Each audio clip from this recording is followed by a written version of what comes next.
Day 6 of the Salem Trump trials.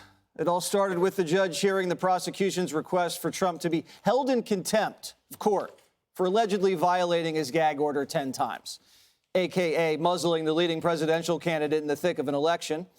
DA Alvin Bragg's team must have gotten cold feet. Today they said they don't want to lock up Trump for speaking his mind. They just want to slap him with hefty fines. The judge hasn't made up his mind yet on what he's going to do. Then to the main show. Ex-National Enquirer publisher David Pecker was back on the stand. The prosecution hoping to convince the jury that Trump tried to hide damaging stories ahead of the 2016 election. Pecker testified that he's been catching and killing stories for a long time, which is perfectly legal last time we checked. And Pecker began doing it for Trump starting in 2015. He also testified under oath that Trump was popular with the ladies. Quote, Mr. Trump was well known as the most eligible bachelor and dated the most beautiful women. Later on, Trump carrying his trademark stack of articles, railing against the gag order and the ice chamber they're keeping him locked up in. We have a gag order, which to me is totally unconstitutional. I'm not allowed to talk, but people are allowed to talk about me. I'd love to talk to you people. I'd love to say everything that's on my mind. But I'm restricted because I have a gag order. This trial is all Biden. You know, this is all Biden, just in case anybody has any question. And they're keeping me in a courtroom that's freezing, by the way, in a courtroom all day long. Well, he's out campaigning. That's probably an advantage because he can't campaign. Nobody knows what he's doing. He can't put two sentences together. The media is trying to spin this any way they can.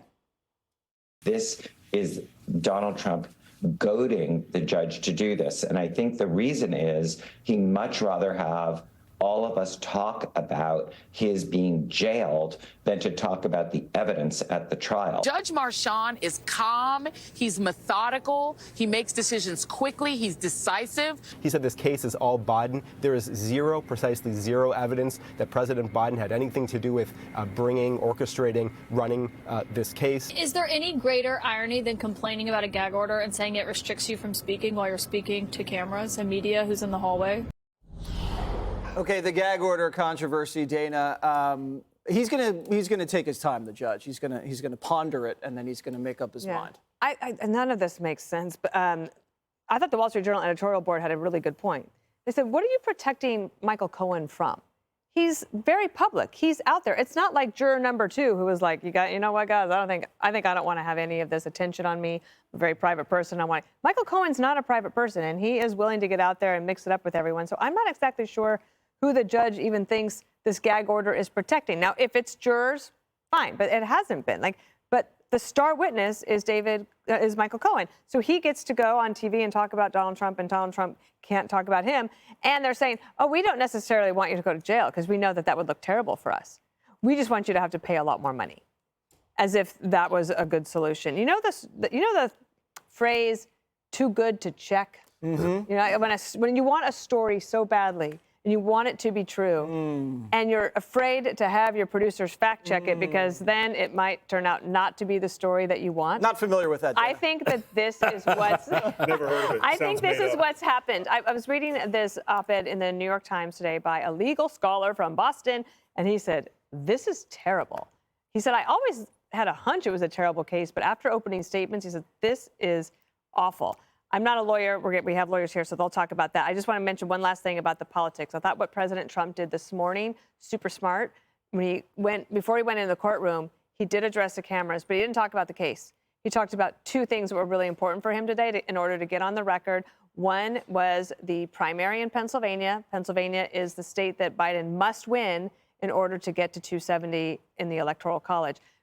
President Trump talked about that, and he talked about Dave McCormick in a very favorable way. That's the Republican senatorial candidate who will be the presumptive nominee tomorrow after tonight's voting. So that was one thing. The other thing he did that was a stark contrast to President Biden is he made a very strong statement about anti-Semitism on college campuses. So he's able, in the limited way that he can in the time that he has, to get everybody's attention and say, these are the two things that are on my mind this morning. Now, excuse me while I have to go sit in the meat locker for 6 hours. They're freezing him to death. Yes, they are, which is ridiculous. And anybody who's been on the Gutfeld show Yes. as a guest would know. cold in there. It's cold. It's freezing. Listen, I want to talk about the testimony for a little bit because, one, Mr. President, forget the gag order. Forget the gag. We talked about this. Keep this in the street. People need to know what's going on. You know, it's a foregone conclusion according to your legal team and yourself. So just go to town. I normally would never say, this is the time for the 3 a.m. tweet. This is the time. This is the time to do all the things that people didn't want you to see. Talk, because the way they're laying it out, again, I didn't pass the bar, but I did grow up in the hood a little bit. We can kind of see when someone's laying it out to play it out. Michael Cohen is being shown as a yes man, and the way they're trying to show it is Trump oversaw everything. He was hands-on. Pecker's, that's weird saying that. Pecker's testimony was saying how he was so on top of everything. He was so frugal. But there's another thing there, and maybe they're paying attention. Cohen reminds me of that guy who you let on the squad, and he has one lane. He has one job, and it's the dirt work, but he wants to be in front of the camera. So he was doing a lot of things to try to make him seem like he had a bigger role in the Trump machine than he really did, which would lead to him being overzealous, doing things without talking to the president, hiding because he's trying to show him he belongs. And Jesse, you have sent home so many guys who have tried to get next to the Jesse Waters machine. You know exactly what I'm talking about. You sniff him out and you kick him out. And that's what happened with Michael Cohen. So I hope that's the play there, though. They're trying to say that Trump oversaw everything. And I think we know from other stuff Michael Cohen's was doing a lot of things behind the president's back. It was funny, Harold, how he said, well, you know, Biden's out on the campaign trail and I'm stuck here. He goes, that might be a good thing because the man can't campaign. Sniff them out, and then you kick them out. I love that. I hope you had a good weekend. It's good to be back around the table. I'd say a couple of things.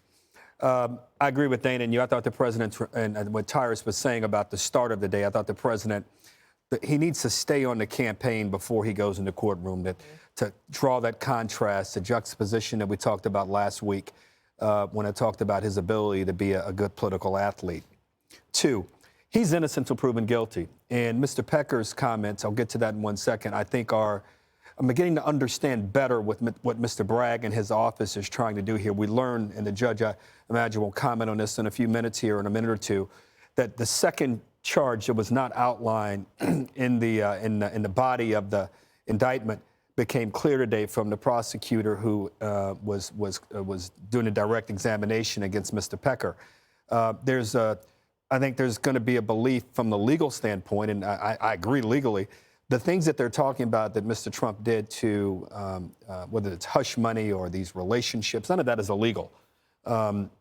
What they're getting at, and what I will be interested in seeing if they can make the case, they're not saying that that was illegal. What they're saying is there was a criminal conspiracy to influence the election through perhaps in-kind donations and other things. When Mr. Pecker suggested, and no one's in the courtroom, but the reporting that we're getting, that they were affirmatively planting stories against some of the other opponents that Mr. Trump faced in 2016, Mr. Rubio and Mr. Cruz and others. The question will be legally, does that constitute a criminal? Wait, so you're saying Democrat campaigns don't coordinate with the media to plant stories?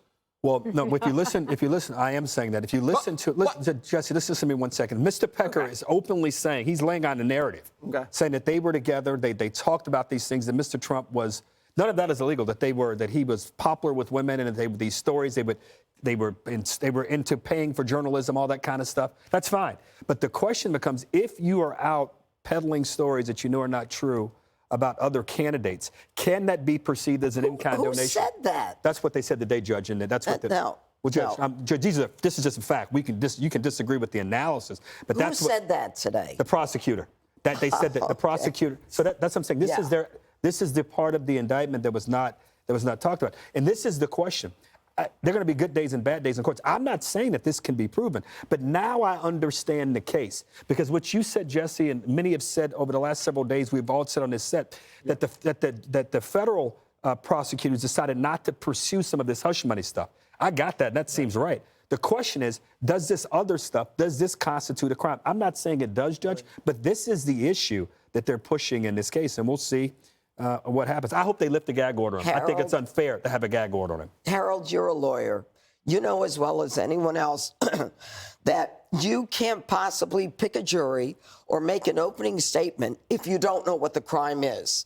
And if you're saying at this table today, we found out what that crime is that was not included in the bill of particulars, We reported it on Fox. Then we got a real We problem. reported it on Then Fox legally, you have to agree with me, we have a problem. Look, I want to get to the bottom line of this case.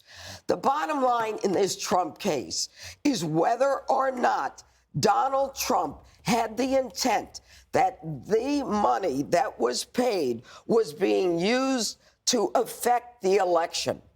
And I believe that the proof so far has proved just the opposite. Number one, an NDA is not illegal. Businessmen do it all the time. Catch and kill in terms of stories is not illegal. And in fact, David Pecker testified today that it was something that he and Donald had done frequently. What does that tell you, and why is that important? What it tells you is that they have engaged in this in the past, not because Donald Trump was running for president, but because Donald Trump had a family, he had a business, he had children. You put the Trump name on a building, and then it would go all the way up in terms of the evaluation of the building. So this is not money that was a campaign contribution. It was his own money for starters, but it's money that is used to protect the Trump name.